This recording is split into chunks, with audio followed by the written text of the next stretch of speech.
नमस्ते बच्चों। बच्चों, आप सब अच्छे होंगे, पढ़ाई कर रहे होंगे। बच्चों, आप अपने घर पे होंगे। बच्चों, मैं आपके सामने आया हूँ। मेरा नाम है अब्दुल खादर जिलानी, श्री काशी महालिंग स्वामी प्रौढ़शाला बी दुर्गा, होललकेरे तालुक, चित्रदुर्गा से। बच्चों, मैं यहाँ पर हिंदी शिक्षक के रूप में कार्य कर रहा हूँ। तो बच्चों, मैं अब तक आपको 12 पाठ समाप्त कर चुका हूँ। तृतीय भाषा हिंदी वल्लरी 8वीं कक्षा इस पाठ्य पुस्तक से। तो बच्चों, मैं आज फिर आपके सामने एक नया पाठ लेकर आया हूँ। तो मैं पाठ करने से पहले आपको एक प्रश्न पूछूंगा, आप उस प्रश्न का उत्तर दीजिएगा।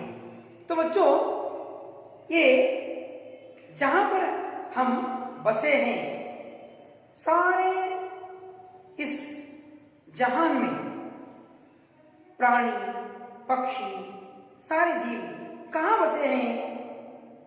अच्छा बताओ। पृथ्वी पर। तो बहुत अच्छा बच्चों। तो बच्चों, इसी प्रकार अगर जब हमें अपने बगीचे में या किसी पेड़ के नीचे जाएंगे तो वह फल वाला पेड़ है, तो उस पेड़ से फल कहाँ गिरेंगे? पृथ्वी पर। क्यों क्यों गिरेंगे पृथ्वी पर? ऊपर क्यों नहीं चले जाएंगे? क्योंकि पृथ्वी में क्या है? एक शक्ति है। पृथ्वी जो है वह चुंबकीय शक्ति है उसके अंदर। मಕ್ಕಳೇ, ಏನಂದ್ರೆ ಅದರಲ್ಲಿ ಗುರುತ್ವಾಕರ್ಷಣೆಯ ಶಕ್ತಿವಿದೆ. ಹಾಗಾಗಿ ಆ ವೃಕ್ಷದಿಂದ ಬೆಳತಕ್ಕಂಥ ಹಣ್ಣು ಎಲ್ಲಿ ಬೀಳುತ್ತೆ? ಭೂಮಿ ಮೇಲೆ ಬೀಳುತ್ತೆ. तो बच्चों, इसी पर आज हम एक पद्य करने जा रहे हैं, जिसका नाम बताने से पहले मैं आपको यहाँ पर एक कुछ चित्र दिखाऊंगा। उन चित्रों को देखिएगा। इन चित्रों में कौन कौन दिखाई दे रहे हैं? बच्चों, ये महान भारतीय वैज्ञानिक हैं। पहले हैं डॉक्टर APJ अब्दुल कलाम, दूसरे नंबर पर है डॉक्टर जगदीश चंद्र बोस, तीसरे नंबर पर है सर M विश्वेश्वरैया। यहाँ पर चौथे पर हैं डॉक्टर प्रफुल्ल चंद्र राय, पाँचवें नंबर पर हैं श्रीनिवासन रामानुजन, छठे नंबर पर हैं डॉक्टर विक्रम साराभाई। यहाँ पर हैं बीबल साहनी। और ये जो हैं 8वें नंबर पर डॉक्टर CV रामन। बच्चों, ये हमारे देश के प्रसिद्ध नोबेल पुरस्कृत विज्ञानी हैं। तो आखिरी में यहाँ पर दिया गया है डॉक्टर होमी जहांगीर बाबा। तो बच्चों, ये सारे हमारे देश के महान वैज्ञानिक हैं। तो अब हम इन्हीं पर आगे एक महान विज्ञानी के बारे में जानकारी प्राप्त करेंगे। उनकी देन क्या है देखेंगे। चलिए। अच्छा बच्चों, आपने इन सारे हमारे भारत के महान विज्ञानियों को देखा ना। तो इसी प्रकार आज हम एक महान विज्ञानी जो न्यूटन के नाम से जाने जाते हैं, तो उन पर यह कविता रचई की गई है। तो इस कविता को हमें आज देखेंगे। ಹಾಗಾದರೆ ಮಕ್ಕಳೇ, ಇವತ್ತು ನಾನು ನಿಮಗೆ ಹೊಸ ಪದ್ಯವನ್ನು ಮಾಡಲಿಕ್ಕೆ ಹೊರಟಿದ್ದೀನಿ. ಆ ಪದ್ಯದ ಹೆಸರು ಚುಂಬಕ್ ಹೈ ಧರ್ತಿ ಹಮಾರಿ. ಹಾಗಾದರೆ ಚುಂಬಕ್ ಹೈ ಧರ್ತಿ ಹಮಾರಿ ಈ ಪದ್ಯವನ್ನು ನಿಮಗೆ ಮಾಡಲಿಕ್ಕೆ ಹೊರಟಿದ್ದೀನಿ. ಹಾಗಾದರೆ ಈ ಪದ್ಯವನ್ನು ಬರೆದವರು ಯಾರು? तो इस कविता के रचयिता कौन है? तो यह बच्चों, यह कविता चुंबक है धरती हमारी, यह कविता संकलित है। तो इस कविता को यहाँ पर न्यूटन के पूरे एक शोध पर यह पद्य रचित की गई है. ಹಾಗಾಗಿ ಮಕ್ಕಳೇ, ನ್ಯೂಟನ್ನ ಒಂದು ಚಿಕ್ಕದಾದಂತಹ ಒಂದು ಕೆಲವೊಂದು ಘಟನೆಗಳನ್ನು ತೆಗೆದುಕೊಂಡು ಈ ಪದ್ಯವನ್ನು ಬರೆಯಲಾಗಿದೆ. ಹಾಗಾದರೆ ಈ ಪದ್ಯವನ್ನು ಮಾಡೋಕ್ಕಿಂತ ಮುಂಚಿತವಾಗಿ ನಿಮಗೆ ಈ ಪದ್ಯದ ಆಶಯವನ್ನು ನಾನು ಹೇಳ್ತೀನಿ. ಪೃಷ್ಠ ಸಂಖ್ಯೆ 95 ತೆಗೆಯಿರಿ ಮಕ್ಕಳಿ. तो बच्चों आप 95 पृष्ठ को निकालिए. तो मैं इस पद्य को करने से पहले आपको इस पद्य का आशय बताऊंगा. लिख लीजिए या सुनिए. प्रस्तुत कविता में बताया गया है. प्रस्तुत कविತೆಯಲ್ಲಿ ಏನು ಹೇಳ್ತಾ ಇದ್ದಾರೆ ನೋಡಿ, कि न्यूटन ने पेड़ से गिरते सेब को देखा. ನ್ಯೂಟನನು ಮರದಿಂದ ಬೀಳತಕ್ಕಂತಹ ಸೇಬು ಹಣ್ಣನ್ನು ನೋಡಿದ. ಖೋಜ್ ಬೀನ್ ಕರ್ಕೆ ಪತಾ ಲಗಾಯ, ಶೋಧನೆ ಮಾಡಿ ಗುರ್ತು ಹಚ್ಚಿದ. ಕಿ ಧರ್ತಿ ಮೇ ಚುಂಬಕೀಯ ಗುಣ ಹೋತಾ ಹೇ. ಹಾಗಾದರೆ ಪೃಥ್ವಿಯಲ್ಲಿ ಗುರುತ್ವಾಕರ್ಷಣೆ ಶಕ್ತಿ ಇರುತ್ತೆ. ಆತ ಏನು ಮಾಡಿದ? ಮರದಿಂದ ಹಣ್ಣು ಬಿತ್ತು, ಸೇಬು ಮರಳಿ ಮತ್ತೆ ಆಕಾಶದಲ್ಲಿ ತೂರಿದ. ಅದೇನಾಯಿತು? ನೆಲಕ್ಕೆ ಮತ್ತು ಬಂದು ಬಿತ್ತು. ಇದನ್ನು ಗುರುತಿಸಿ ಅವನು ನಮಗೆ ಏನು ಹೇಳ್ಕೊಟ್ಟ? ಭೂಮಿಯಲ್ಲಿ ಗುರುತ್ವಾಕರ್ಷಣೆ ಶಕ್ತಿ ಇದೆ ಅಂತ ಏನು ಮಾಡಿದ? ನಮ್ಮನ್ನು ತಿಳಿಸಿದ. तो बच्चों यहाँ पर न्यूटन ने इस धरती के अंदर चुंबकीय शक्ति है, इसको हमें उन्होंने बताई. तो हमें इस पाठ को आज जानेंगे. सुनिए, पाठ 13 है, चुंबक है धरती हमारी. तो बच्चों मैं इस पद्य को पढ़ूंगा. इस पद्य में आने वाले प्रश्नों को ध्यानपूर्वक आप देखिएगा और इस पद्य द्वारा आपको जो संदर्भ आएंगे उसे भी सुनिएगा. मैं जैसे पढ़ूंगा आप भी ऐसा पढ़ने का प्रयास कीजिए. ಹಾಗಾದರೆ ಮಕ್ಕಳೇ, ನಾನು ಪದ್ಯವನ್ನು ಓದುತ್ತೇನೆ. ನಾನು ಯಾವ ರೀತಿಯಾಗಿ ಪದ್ಯವನ್ನು ಓದುತ್ತೇನೆ ಅದೇ ರೀತಿಯಾಗಿ ತಾವು ಹಿಂದಿಯಲ್ಲಿ ಪದ್ಯವನ್ನು ಓದುವ ರೂಢಿಯನ್ನು ಹಾಕೊಳ್ಳಿ. एक युवक था बुद्धिमान, आइजक न्यूटन उसका नाम. एक दिन बैठा बगीचे में, डूबा गहरी सोच में. पेड़ से गिरा एक सेब लाल, सेब उठाया पेड़ को देखा, ऊपर देखा नीचे देखा, ऊपर देखा नीचे देखा. सेब को उसने फिर से फेंका, सेब आया फिर से नीचे. देख देख कर लगा सोचने, आखिर यह गिरा क्यों नीचे. सोच सोच कर पता लगाया, खोज बीन कर यह समझाया. चुंबक बनकर धरती हमारी, खींचे वस्तुएं अपनी ओर सारी. बच्चों यही है गुण धरती का, याद रखो तुम नाम न्यूटन का. तो बच्चों आप इस पद्य को सुनाना. ಹಾಗಾದರೆ ಮಕ್ಕಳೇ, ನಾನು ಯಾವ ರೀತಿಯಾಗಿ ಪದ್ಯವನ್ನು ಓದಿದೆ ತಾವು ಕೇಳಿದ ತಾನೆ. ಹಾಗಾದರೆ ಈ ಪದ್ಯದಲ್ಲಿ ಬರ್ತಕ್ಕಂತಹ ಶಬ್ದಗಳನ್ನು, ಹೊಸ ಶಬ್ದಗಳನ್ನು ನಾನಿಲ್ಲೇ ಬರಿತೀನಿ, ತಾವುಗಳು ಬರ್ಕೊಳ್ಳಿ. ಆಮೇಲೆ ಅರ್ಥವನ್ನು ಅದು ಅಲ್ಲಿ ಬರ್ಕೊಳ್ಳಿ. ಯಾಕಂದರೆ ಈ ಪದ್ಯವನ್ನು ಓದುವಾಗ ನಿಮಗೆ ಈ ಶಬ್ದಾರ್ಥಗಳು ನಿಮಗೆ ಸಹಾಯವಾಗುತ್ತವೆ. तो बच्चों यहाँ पर देखिए, नए शब्द गहरी, गंभीर, आಳವಾದ. खोज बिन कर किसी चीज के बारे में पता लगाना. ಶೋಧನೆ ಮಾಡಿ ಯಾವುದೇ ಒಂದು ವಸ್ತುವಿನ ಗುರುತನ್ನು ಹಚ್ಚುವುದು. चुंबक अपनी ओर खींचने वाली, ಗುರುತ್ವಾಕರ್ಷಣೆ ತನ್ನ ಕಡೆಗೆ ಎಳೆದುಕೊಳ್ಳುವುದು.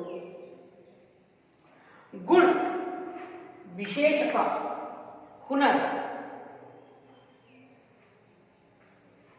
बुद्धिमान समझदार, बुद्धिವಂತ, ತಿಳುವಳಿಕೆ ಉಳ್ಳವನು. ढूंढ खोज ಶೋಧನೆ ಮಾಡುವುದು, ಹುಡುಕುವುದು. तो बच्चों आप इन शब्दों को लिख लिया? अच्छा, बहुत अच्छा बच्चों, आप बहुत अच्छे बच्चे हैं। तो बच्चों, मैं अब इस पद्य को विवरण के साथ बताऊंगा, आप इस पद्य को समझिएगा और सुनिएगा, और जब मैं प्रश्न पूछूंगा आप उत्तर देने का प्रयास कीजिएगा। तो बच्चों, यहाँ पर पहला मैंने आपको पृष्ठ संख्या बताया 95, तो आप इस पृष्ठ को निकालिएगा। सुनिए। एक युवक था बुद्धिमान, ಒಬ್ಬ ಯುವಕನಿದ್ದ बुद्धिवंता। कौन था? एक युवक था। कैसा था? बुद्धिमान था। आइजक न्यूटन उसका नाम था। तो बुद्धिमान युवक का नाम क्या था? Isaac Newton. बहुत अच्छा। ಹಾಗಾದರೆ ಆ ಬುದ್ಧಿವಂತ ಯುವಕನ ಹೆಸರೇನಿತ್ತು? Isaac Newton. ಕೇಳಿದ್ರೆ ತಾನೇ ಇವರ ಹೆಸರು? ಹಾಗಾದರೆ ಇವರು ಮಹಾನ್ ವಿಜ್ಞಾನಿ. ಇವರು ಮಹಾನ್ ವಿಜ್ಞಾನಿ. ಅವ್ರು ನೋಡಿ, ಯುವಕರಿದ್ದಾಗ ಏನು ಹೇಳ್ತಾರೆ? एक दिन बैठा बगीचे में। बगीचे का अर्थ है बच्चों उद्यानवन, बाग, तोटा। तो यह बालक एक दिन कहां बैठा? बगीचे में बैठा। डूबा गहरी सोच में। ಹಾಗಾದರೆ ಆ ಯುವಕ ತೋಟದಲ್ಲಿ ಕೂತು ಏನು ಮಾಡಕತ್ತ? ಬಹಳ ಆಳವಾಗಿ ವಿಚಾರ ಮಾಡಕತ್ತ. ಡೂಬಾ ಗಹರಿ ಸೋಚ ಮೇ. ಸೋಚ್ ಅಂದ್ರೆ ವಿಚಾರಿಸುವುದು, ಡೂಬಾ ಅಂದ್ರೆ ತೊಡಗುವುದು, ಗಹರಿ ಅಂದ್ರೆ ಆಳವಾದ, ಆಳವಾದ ಯೋಚನೆಯಲ್ಲಿ ತೊಡಗಿದ. ಯಾರು? Isaac Newton. ಪೇड़ से गिरा एक सेब लाल. ಹಾಗಾದರೆ ಅವನು ಏನು ಮಾಡಿದ? ಮರದ ಕೆಳಗೆ ಕುಂತಿದ್ದ, ಬಹಳ ಯೋಚನೆ ಮಾಡ್ತಾ ಇದ್ದ. ಅವಾಗ ಒಂದು ಮರದಿಂದ ಒಂದು ಸೇಬು ಹಣ್ಣು ಕೆಳಗೆ ಬಿತ್ತು. पेड़ से गिरा एक सेब लाल. तो पेड़ से क्या गिरा बच्चों? एक लाल सेब गिरा. सेब उठाया. कौन उठाया? Isaac Newton. पेड़ को देखा और क्या किया उन्होंने? पेड़ को देखा. ಮೇಲಿಂದ ಹಣ್ಣು ಬಿತ್ತು, ಸೇಬು ಹಣ್ಣು. ಆ ಬಿದ್ದಿದ್ದನ್ನು ಸೇಬು ಹಣ್ಣನ್ನು ಎತ್ಕೊಂಡ. ಆಮೇಲೆ ಏನು ಮಾಡಿದ? ಮತ್ತೆ ಮೇಲೆ ನೋಡಿದ. सेब आया फिर से नीचे. लेकिन उसने क्या किया? वहां पर सेब को उठाया, सेब को उसने फिर से फेंका. सेब आया फिर से नीचे. ಅವನು ಮಾಡಿದ, ಆ ಹಣ್ಣು ಮರದಿಂದ ಬಿತ್ತು, ಮರಕ್ಕೆ ನೋಡಿದ. ನೋಡಿ ಏನು ಮಾಡಿದ? ಮತ್ತೆ ಆ ಹಣ್ಣನ್ನು ಮೇಲಕ್ಕೆ ಎಸೆದ. तो ऊपर फेंका. ಮೇಲಕ್ಕೆ ಎಸೆದಾದ ಮೇಲೆ ಆ ಹಣ್ಣೇನಾಯಿತು? ಮತ್ತೆ ಕೆಳಗೆ ಬಂದು ಬಿತ್ತು. तो सेब ऊपर से फिर नीचे आकर गिर गया. सेब आया फिर से नीचे. देख देख कर लगा सोचने. तो यहां पर न्यूटन ने क्या किया? उस सेब को ऊपर फेंका. वह क्या हुआ? फिर से नीचे गिर गया. तो उसे देख देख कर फिर सोचने लगा. कौन? न्यूटन. न्यूटन ने क्या किया? सेब को कहां फेंका? ऊपर फेंका. तो ऊपर फेंकने पर सेब क्या हुआ? फिर से नीचे गिर गया. तो गिरने के बाद न्यूटन फिर सोचने लगा, ये ऊपर क्यों नहीं खड़ता, क्यों नीचे गिरता है? ಇದು ಯಾಕೆ ಮೇಲೆ ನಿಂದಿರ್ತಾ ಇಲ್ಲ ಹಣ್ಣು? ನಮ್ಮ ಯಾರ ಹೆಸರು ಮತ್ತೆ ಕೆಳಗೆ ಬರಾಕತ್ತಲ್ಲ, ಯಾಕೆ ಬರ್ತಾ ಇದೆ ಅಂತ ನ್ಯೂಟನ್ ಏನು ಮಾಡಾಕತ್ರು? विचार ಮಾಡಾಕತ್ರು. तो वह अपने सोच में, गहरी सोच में फिर गिर गया. देख देख कर लगा सोचने, आखिर यह गिरा क्यों नीचे? ಹಾಗಾದರೆ ಈ ಮರದಿಂದ ಹಣ್ಣು ಮತ್ತೆ ಕೆಳಗೆ ಯಾಕೆ ಬೀಳಾಕತ್ತೈತಿ? ಮೇಲೆ ಎಸೆದ್ರು ಮತ್ತೆ ಕೆಳಗೆ ಬೀಳ್ತಾ ಇದೆಯಲ್ಲ, ಹೆಂಗೆ ಬಿತ್ತು, ಯಾಕೆ ಬಿತ್ತು ಅಂತ ವಿಚಾರ ಮಾಡ್ತಾರೆ. ನೋಡಿ ಮಕ್ಕಳೇ, ನಾವು ಕೆಲವೊಮ್ಮೆ ಕೆಲಸ ಮಾಡ್ತಿರ್ತೀವಿ, ಏನಾದರೂ ಕೆಲಸ ಮಾಡುವಾಗ ಏನಪ್ಪ ಅಂದರೆ ನಮ್ಗೆ ಬೇರೆ ಬೇರೆ ಏನಪ್ಪ ಅಂದರೆ ವಿಚಾರಗಳು ಹೊಳಿತಿರ್ತಾವೆ. ನಾವೇನು ಮಾಡ್ತೀವಿ, ಆ ಕೆಲಸ ಮಾಡುವಾಗ ಅದ್ರಾಗ ಇನ್ವಾಲ್ವ್ ಮಾಡ್ಕೊತ ಹೋಗ್ತೀವಿ. ಈಗ ನೀವೇನು ಮಾಡ್ತೀರಂದರೆ, ನೀವು ಹೆಚ್ಚು ರೈತರ ಮಕ್ಕಳಿದ್ದೀರಪ್ಪ, ಏನು ಮಾಡ್ತೀರಾ, ಹೊಲಕ್ಕೆ ಹೋಗ್ತೀರಾ ತಂದೆ ತಾಯಿ ಜೊತೆಗೆ. ಅಲ್ಲಿ ಹೋಗಿದಾಗ ಏನು ಮಾಡ್ತೀರಪ್ಪ ಅಂದರೆ ನೀವು ಬೀಜವನ್ನು ಭೂಮಿಯಲ್ಲಿ ಅಗಿತೀರ. ಅದೆಲ್ಲ ಅಗಿದ್ದು ಮಣ್ಣಾಗ ಮತ್ತೆ ಮೇಲೆ ನೀರು ಬೀಳುತ್ತೆ, ಗೊಬ್ಬರ ಹಾಕ್ತೀರಾ, ಅದೇನಾಗುತ್ತೆ, ನೆಲ ಒಡ್ಕೊಂಡು ಮೇಲೆ ಬರುತ್ತೆ ಸಸಿಯಾಗಿ, ಅದೇನಾಗುತ್ತೆ ಮೊಗ್ಗಾಗಿ, ಆಮೇಲೆ ಬೆಳೀತಾ ಬೆಳೀತಾ ಮರವಾಗುತ್ತೆ. ಹಾಗಾದ್ರೆ ಇಲ್ಲಿ ನಾವು ನೋಡ್ತೀವಿ, ಬೀಜ ಹಾಕಿದ್ದಾಗ ಅದು ಅಲ್ಲೇ ಕೊಳಿಬೇಕು, ಮಣ್ಣು ಹಾಕಿದ್ದೀವಿ, ಇದು ಹೆಂಗೆ ಹೊರಗೆ ಬಂತು ಅಂತಕ್ಕಂತಹ ವಿಚಾರಗಳು ನಮಗೆ ಬರ್ತವೆ. ಇದಕ್ಕೆ ಕಾರಣ ಏನಪ್ಪ ಅಂದರೆ ಭೂಮಿಯಲ್ಲಿ ಬೀಜ ಹಾಕೋದ್ರಿಂದ ಬೀಜ ಏನಾಗುತ್ತೆ, ಮರವಾಗಿ ಗಿಡವಾಗಿ ಮರವಾಗಿ ಹೆಮ್ಮರವಾಗತ್ತೆ. ಹಾಗೆಯೇ ಮನುಷ್ಯನ ವಿಚಾರಗಳು. ಇಲ್ಲಿ ನ್ಯೂಟನ್ ಏನು ಮಾಡಿದ, ಕೆಳಗೆ ಕುಂತಿದ್ದಾಗ ಮೇಲಿಂದ ಒಂದು ಹಣ್ಣು ಬಿತ್ತು, ಆ ಹಣ್ಣನ್ನು ಅವನು ತಗೊಂಡು ಮರಕ್ಕೆ ನೋಡ್ತಾ ಇದ್ದ, ಮತ್ತೆ ಕೆಳಗೆ ನೋಡ್ತಾ ಇದ್ದ. ಏನು ಮಾಡಿದ ಅವನು, ಆ ಹಣ್ಣನ್ನು ಮತ್ತೆ ಮೇಲಕ್ಕೆ ಎಸೆದ. ಆದರೆ ಏನಾಯ್ತದು, ಹಣ್ಣು ಮತ್ತೆ ಕೆಳಗೆ ಬಂದು ಬಿತ್ತು. ಆವಾಗ ಆಖಿರ್ ಯಹ ಗಿರಾ ಕೈಸೆ, ಅವನು ಹೇಳಿದ ಕೆಳಗೆ ಹೇಗೆ ಬಿತ್ತು, ನೀಚೆ ಗಿರಾ ಕೈಸೆ, ಇದನ್ನು ಮರ ನಾವು ಮೇಲೆ ಎಸೆದ್ರು ಆ ಹಣ್ಣು ಕೆಳಗೆ ಹೇಗೆ ಬಿತ್ತು ಅಂತಕ್ಕಂತಹ ಅವನಿಗೆ ಯೋಚನೆ ಮಾಡೋಕ್ಕೆ, ಹೊಸ ಒಂದು ಶೋಧನೆ ಮಾಡೋಕ್ಕೆ ಮಾಡಿದವನು ಪ್ರಯತ್ನ ಮಾಡಿದ. ಆಖಿರ್ ಗಿರಾ ಕ್ಯೂ ನೀಚಿ, ಇದನ್ನು ಯೋಚನೆ ಮಾಡಕತ್ತ. ಸೋಚ ಕರ ಪತಾ ಲಗಾಯ. ಅವಾಗ ಅವನೇನು ಮಾಡಿದ, ವಿಚಾರ ಮಾಡ್ತಾ ಮಾಡ್ತಾ ಮಾಡ್ತಾ ಅದನ್ನು ಗುರುತು ಹಚ್ಚಿದ. ಏನು ಮಾಡಿದವನು, ಅದನ್ನು ಹಣ್ಣು ಮೇಲಿಂದ ಹೇಗೆ ಬಿತ್ತು ಅದನ್ನು ವಿಚಾರ ಮಾಡ್ತಾ ಮಾಡ್ತಾ ಸೋಚ್ತಾ ವಿಚಾರಿಸುತ್ತಾ ಏನು ಮಾಡಿದ, ಪತಾ ಲಗಾನ, ಗುರುತು ಹಚ್ಚುವುದು, ಅದರ ವಿಳಾಸ ಹುಡುಕು. खोज बिन कर यह समझाया. ನ್ಯೂಟನ್ ಖೋಜ ಬಿನ್ ಅಂದರೆ ಶೋಧನೆ ಮಾಡಿ, ಅದರ ಬಗ್ಗೆ ಏನು ಮಾಡಿದವನು, ಶೋಧನೆ ಮಾಡಿ ತಿಳ್ಕೊಂಡು ಮುಂದೆ ಅದನ್ನು ಪ್ರೊಡ್ಯೂಸ್ ಮಾಡ್ತಾನೆ. ಚುಂಬಕ್ ಬನ್ಕರ್ ಧರ್ತಿ ಹಮಾರಿ. ಹಾಗಾದರೆ ಅವನು ಶೋಧನೆ ಮಾಡಿದ ಮೇಲೆ ಗೊತ್ತಾಯಿತು, ಭೂಮಿಯಲ್ಲಿ गुरुत्वाकर्षणीय शक्ति दे. तो इस धरती में क्या है, चुंबक है. चुंबक का अर्थ है जो भी चीज हमें आकाश में ऊपर फेंकते हैं तो सारी चीजें फिर से जमीन पर आते हैं. जैसे हमें जो वजनदार वस्तुओं को ऊपर फेंकेंगे उतना ही वो जोर से आकर नीचे जमीन पर गिर जाएंगी, और हल्की चीज हमें फेंकेंगे वो हल्के से आएंगे. जैसे कागज है तो कागज को हमें पेड़ से नीचे फेंकेंगे तो क्या होगा, आहिस्ता आकर जमीन पर गिर जाएगा.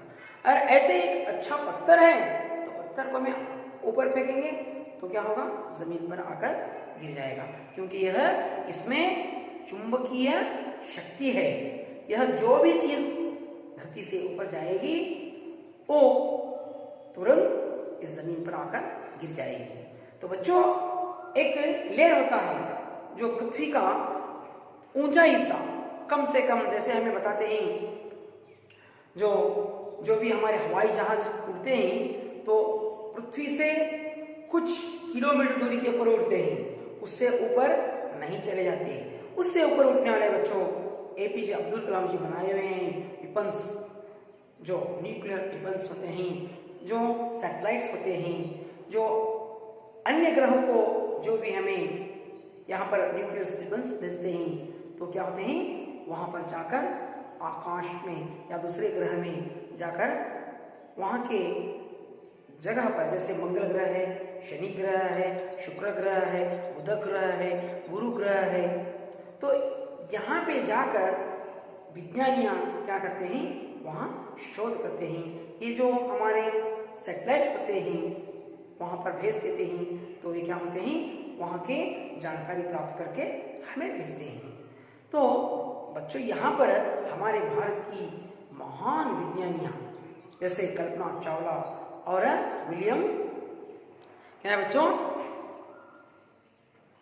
ये दोनों भी मंगल ग्रह गए थे, सुनीता विलियम और कल्पना चावला। लेकिन कल्पना चावला जब मंगल ग्रह से पृथ्वी पर आ रही थी तो बस ऑफ सेकेंड्स में उनका हवाई जहाज जमीन से टकरा गया और पूरे क्या हो गए, इस धरती से चले गए। तो बच्चों सुनीता विलियम्स वहाँ पे जो अन्य ग्रह पर जाकर आई। तो बच्चों ऐसे हमारे बहुत से विज्ञानी हैं। तो जैसे सीवी रामन हैं, उन्होंने भी हमें भारत के लिए बहुत ही क्या है नहीं गिफ्ट दे हैं। तो बच्चों विज्ञानियों के बारे में हमें जानकारी प्राप्त करना है, उनकी जीवनी को पढ़ना है। सीवी रामन को सबसे पहले भारत में क्या है, विज्ञान के क्षेत्र में नोबेल पुरस्कार प्राप्त हुआ बच्चों। जैसे सर विक्रम साराभाई जी, वे भी हमारे भारत के लिए बहुत से अहमदाबाद में क्या है बच्चों, कपड़े उनके इंडस्ट्रीज बनाए। तो आज हमारे देश में बहुत से कपड़े का उत्पादन होता है। ऐसे ही हमारे बहुत से विज्ञानी, होमी जहांगीर बाबा और सुभाष चंद्र बोस, ये सारे विज्ञानी हमारे देश के लिए बहुत से क्या दिए हैं, गिफ्ट्स दिए हैं बच्चों। उनके याद हमें हर हमेशा रखेंगे, क्योंकि विज्ञानियों की देन हमारे लिए देश की प्रगति के लिए क्या है बच्चों, एक हमारे लिए एक नमूना है बच्चों। ಹಾಗಾದರೆ ಇವರೆಲ್ಲ ನಮಗೆ ಕೊಟ್ಟಂತಹ ಬಹಳಷ್ಟು ಕೊಡುಗೆಗಳು ಸರ್ ಸಿ ವಿ ರಾಮನ್ ಅವರು, ಹೋಮಿ ಜಹಾಂಗೀರ್ ಬಾಬಾ ಅವರು, ವಿಕ್ರಮ್ ಸಾರಾಭಾಯಿ ಅವರು, APJ ಅಬ್ದುಲ್ ಕಲಾಂ ಅವರು, ಇಂಥ ಮಹಾನ್ ವಿಜ್ಞಾನಿಗಳು ನಮ್ಮ ದೇಶಕ್ಕೆ ತುಂಬ ಕೊಡುಗೆಗಳನ್ನು ಕೊಟ್ಟಿದ್ದಾರೆ ಮಕ್ಕಳೇ. ಹಾಗಾದರೆ ಇವರಂಥ ಗುಣಗಳನ್ನು ನಾವು ಬೆಳೆಸ್ಕೋಬೇಕು, ಇವರಂತಹ ಶೋಧನೆಗಳನ್ನು ನಾವು ಮಾಡಬೇಕು. ಹಾಗಾದರೆ ಇಲ್ಲಿ ನ್ಯೂಟನ್ ಅವರು ಏನು ಮಾಡಿದರು, ಆ ಹಣ್ಣನ್ನು ಮೇಲೆಸಿದ್ರು, ಅದು ಮರಳಿ ಕೆಳಗೆ ಬೀಳಕತ್ತು. ಅವರು ಶೋಧನೆ ಮಾಡಿದರು, ಭೂಮಿಯಲ್ಲಿ ಗುರುತ್ವಾಕರ್ಷಣೆಯ ಶಕ್ತಿ ಇದೆ, तो पृथ्वी में चुंबकीय शक्ति है, इसकी देन देने वाले न्यूटन, आइजैक न्यूटन।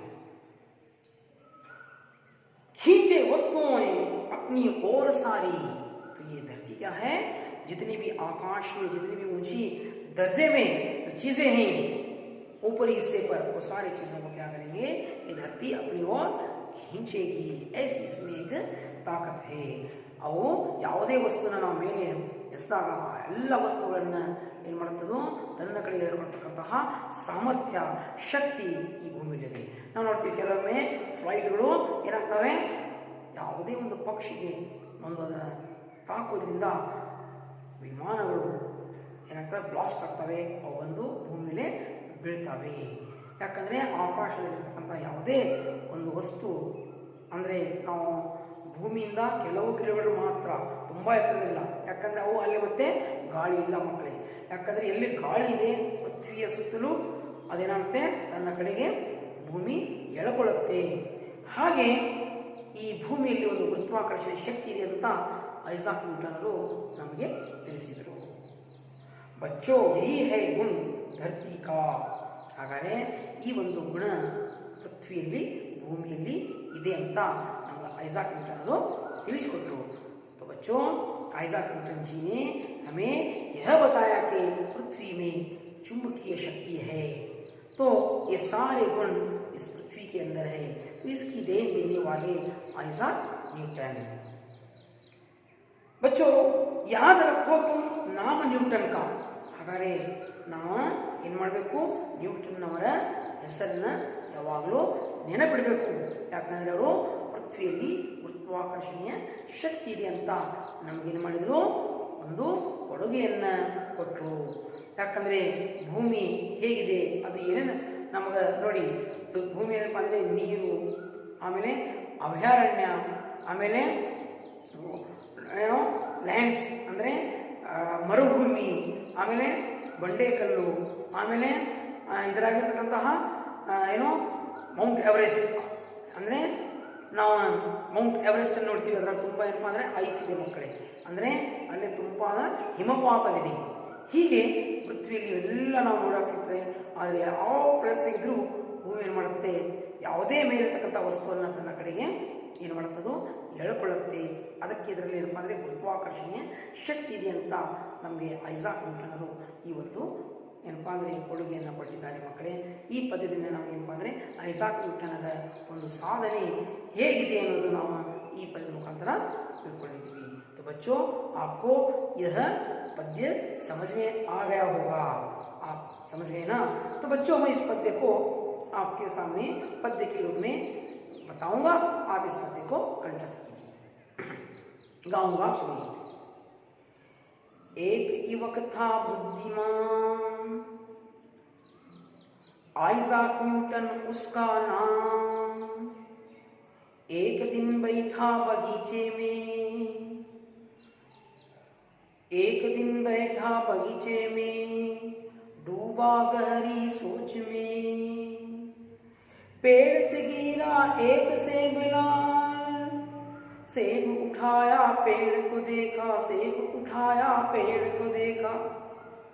ऊपर देखा नीचे देखा, ऊपर देखा नीचे देखा, सेब को उसने फिर से फेंका, सेब को उसने फिर से फेंका।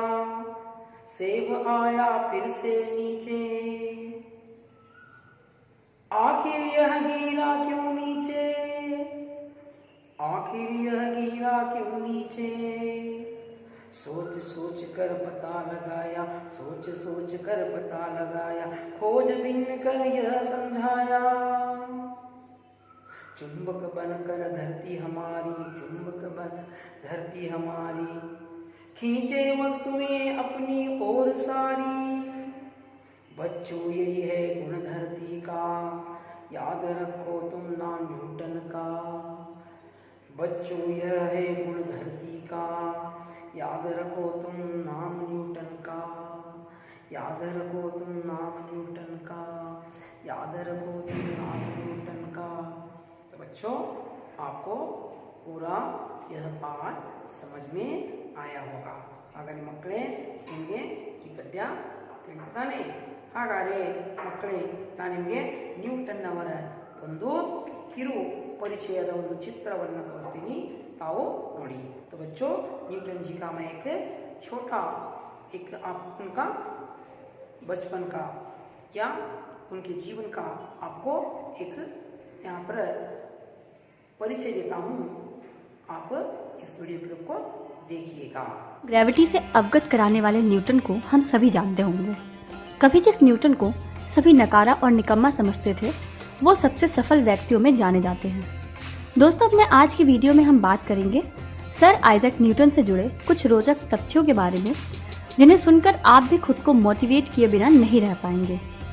पहली, सर आइजैक न्यूटन का जन्म 25 दिसंबर 1642 में हुआ था, लेकिन जिस साल न्यूटन का जन्म हुआ था उसी साल महान वैज्ञानिक गैलीलियो की मृत्यु भी हुई थी. दूसरा, सर आइजैक का नाम उनके पिता के ही नाम पर रखा गया था क्योंकि उनके जन्म से 3 महीने पहले ही उनके पिता की मौत हो गई थी और जब न्यूटन 3 साल के थे तो उनकी मां हना न्यूटन ने एक प्रिस्ट से दूसरी शादी कर ली और 3 साल के न्यूटन को उनके बूढ़े दादा दादी के पास छोड़कर चली गई. तीसरा, जब न्यूटन का जन्म हुआ था उस वक्त वो इतने ज़्यादा कमज़ोर थे कि उनका बचना मुश्किल था. उन्हें ज़्यादा बोलना पसंद नहीं था, लेकिन बावजूद इसके वो काफ़ी गुस्सैल और ज़िद्दी थे. उनका मन पढ़ाई में नहीं लगता था और इसीलिए स्कूल में बच्चे उन्हें चिढ़ाया करते. इनके गुस्से से पूरा स्कूल परेशान था और स्कूल ने उन्हें बाहर निकाल दिया था. लेकिन न्यूटन ने इस बात का बदला लेने का फैसला किया और दोबारा एडमिशन लेकर एक मेधावी छात्र बनकर सबको चौंका दिया था. चौथा, न्यूटन को बचपन से ही तारों और ग्रहों की दुनिया के बारे में जानना बहुत पसंद था. अपने कमरे में आने वाली सूर्य की किरणें उन्हें काफ़ी चौंकाती थी. न्यूटन ने एक प्रिज्म तैयार किया और उसे रोशनी के सामने रखा, जिससे ये बात साफ हो गई कि रोशनी 7 अलग अलग रंगों से मिलकर बनी है, जिससे प्रेरणा लेकर ही न्यूटन ने टेलीस्कोप बनाया. पाँचवीं, न्यूटन ने गणित, भौतिक शास्त्र, खगोल शास्त्र के अलावा कई धार्मिक पुस्तकों की भी रचना की थी. उनकी भगवान में पूरी श्रद्धा थी. छठा, गुरुत्वाकर्षण बल के नियम की खोज के लिए एक कहानी बहुत ही प्रचलित है कि न्यूटन के सर पर सेब गिरा, तभी उन्हें ये प्रेरणा मिली कि कोई भी चीज़ सीधा ज़मीन की तरफ ही क्यों गिरती है, आसमान की तरफ क्यों नहीं। लेकिन ऐसा माना जाता है कि न्यूटन के किसी भी लेख में इस बात का जिक्र नहीं है। सेब गिरने की बात को एक प्रसिद्ध लेखक वोल्टायरे ने फैलाई थी। सातवां, न्यूटन केवल 23 साल के थे जब उन्होंने ग्रेविटी की खोज की थी और इसी के बाद उन्होंने कहा था कि पृथ्वी सूर्य के इर्द गिर्द अंडाकार घूमती है, गोल नहीं। आठवां, न्यूटन बेहद ही शर्मीले स्वभाव के थे और कभी भी अपने शोधों को उन्हें जग जाहिर करना पसंद नहीं था और करीब 20 सालों तक अपनी खोजों के बारे में किसी को नहीं बताया था। उन्होंने कभी भी शादी नहीं की। न्यूटन के खोजों को दुनिया के सामने लाने में इंग्लैंड के खगोल शास्त्रीय एडमंड हैली का बहुत बड़ा योगदान है। 9वां, न्यूटन ने 1665 में बाइनोमियल थ्योरम का आविष्कार किया, जिसे कैलकुलस के नाम से जाना जाता है। न्यूटन ने पाई का मान भी बताया था। 10वां, न्यूटन ने बताया था कि भार और द्रव्यमान अलग अलग हैं और कोई भी वस्तु किस स्पीड से ज़मीन पर गिरेगी ये वस्तु के द्रव्यमान पर निर्भर करती है। इसके अलावा न्यूटन ने भौतिक विज्ञान में लॉ ऑफ मोशन के 3 नियम बताए, जिसे आज साइकिल की गति से लेकर जहाज की गति तक पर इस्तेमाल किया जाता है। बच्चों, अब मैं आपको गृह कार्य दूंगा। आप इन प्रश्नों के उत्तर सही सही लिखकर लाइएगा। लिख लीजिए।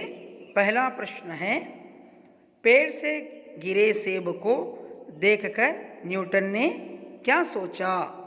पहला प्रश्न है, पेड़ से गिरे सेब को देखकर न्यूटन ने क्या सोचा? अच्छा बच्चों, दूसरा प्रश्न है, लिख लीजिए। सेब ऊपर से नीचे क्यों गिरा? न्यूटन ने खोजबीन करके क्या समझाया? दूसरा प्रश्न है, सेब ऊपर से नीचे क्यों गिरा? न्यूटन ने खोजबीन करके क्या समझाया? अच्छा बच्चों, इन प्रश्नों को आप लिख लिए ना। अब मैं आपसे विनती लेता हूँ, फिर मिलूँगा अगले पाठ द्वारा। आप सबको मेरी ओर से धन्यवाद।